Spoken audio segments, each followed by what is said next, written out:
vécu 25 ans là-bas et je crois comprendre que vous êtes en contact avec votre famille qui vivait à Kiev et qui a fui. C'est bien ça ? Pas tout à fait, non. Elle a pas fui du tout. Alors, racontez-nous, alors, quelle est votre situation ? Je précise un petit peu aussi, j'y reviens depuis 4 jours, en fait, de l'Ukraine. Bon, personne n'y croyait, ça c'est clair, dans ces événements-là. Alors, pour narrer un petit peu, parce qu'on dit un petit peu beaucoup de choses, exode, ceci, cela, pour narrer un petit peu le problème qui nous concerne, c'est que le conflit dure depuis 2014, ça on le sait.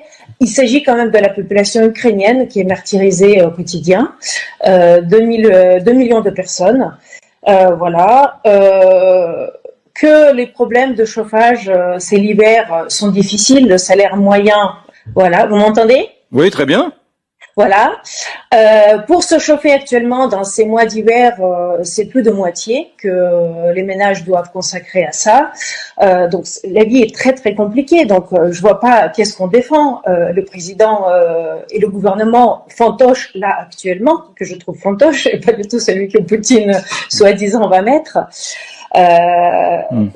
Vous parlez moi, je là suis de emportée contre tout ce qu'on entend là actuellement, les pauvres Ukrainiens, mais les pauvres Ukrainiens, ils y sont, avec ces gouvernements successifs, avec cette misère, avec cette économie délabrée.